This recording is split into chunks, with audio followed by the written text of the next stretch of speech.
I chose the restaurant because my grandmother used to talk about it like it belonged to another life. Not in a nostalgic way exactly, more like a place that proved she had once been young somewhere else.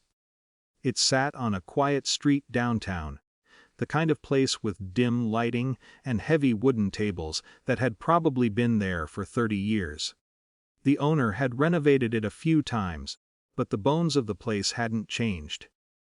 When I called to book the room, I didn't mention it was for family. I booked it under my company, a private event reservation. Grandma arrived early. She always did that when something mattered to her. She wore a soft, blue sweater and the pearl necklace she saved for birthdays and weddings. When she stepped inside the restaurant, she stopped for a moment like she was checking if it matched the place she remembered.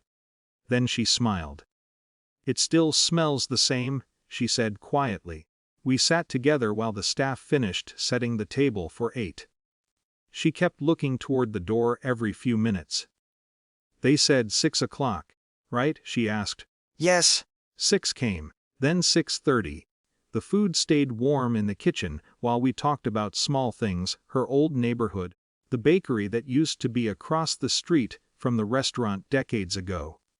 The way the city looked before all the glass towers showed up. 7 o'clock passed. At some point she stopped asking when everyone else was coming. When the door finally opened, it wasn't an arrival so much as an interruption. My uncle came in first, talking loudly into his phone before he even noticed us. 2 cousins followed behind him, already scrolling through their screens. The room changed instantly. Traffic was insane, my uncle said, dropping into a chair like we had just gotten there ourselves. No one apologized to my grandmother. One cousin waved at her without standing. "Hey Nana." Another relative immediately asked the waiter, "What's the Wi-Fi password here?" Menus were opened quickly. Phones stayed out on the table between plates and glasses. The conversation shifted away from the quiet tone that had filled the room earlier. Now it was louder, impatient, full of half-finished stories about work, travel, and things bought recently. My grandmother tried to tell a story at one point, something about the street the restaurant used to sit on when it was smaller. Halfway through, my uncle interrupted. "You told that one already." He chuckled and looked around the table. "She's getting senile." Someone laughed lightly, the way people do when they think something is harmless. My grandmother smiled politely. But after that she stopped talking much. I watched the rest of dinner happen like it had happened many times before. Relatives ordering expensive dishes without looking at the prices. Someone joking about how my company must be doing well if I could treat the whole family. No one noticing how little my grandmother was eating now.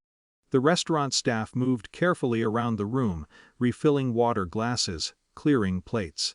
They had been briefed earlier about the reservation terms. I didn't correct anyone about the bill. I let the assumption sit there. By the time dessert menus appeared, the table was loud again. My uncle was explaining some investment he had made, speaking over 2 other conversations at once. Then the manager approached. He stood beside the table with the quiet professionalism of someone used to handling private events. "Good evening," he said, just confirming the reservation details for billing.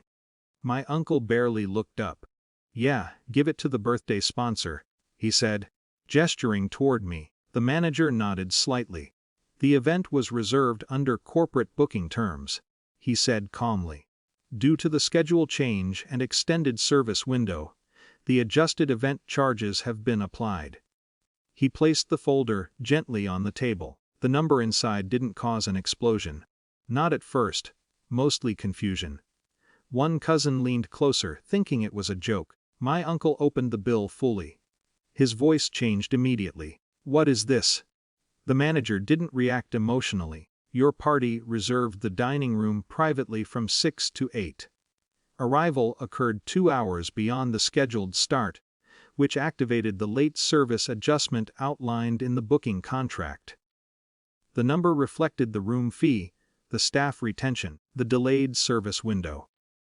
roughly 20 times what a normal dinner would have been. My uncle pushed the bill toward me. "You need to fix this." I didn't move. The manager waited quietly. "You can't do this to family," my uncle said. It wasn't shouted. Just said with the confidence of someone who believed that word still controlled the situation.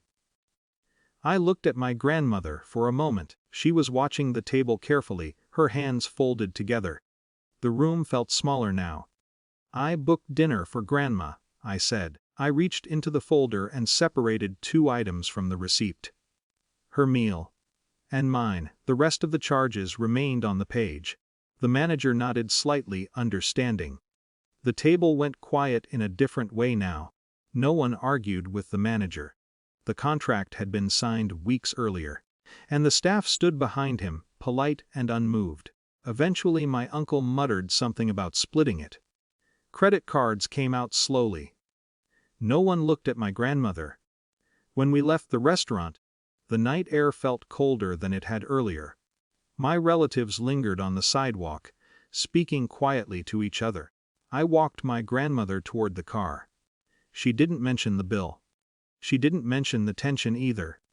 After a moment she said, "The food tasted like it used to." I opened the car door for her. She looked back at the restaurant once. It was nice having dinner somewhere peaceful again. That was the only comment she made about the entire evening. And somehow it felt like enough.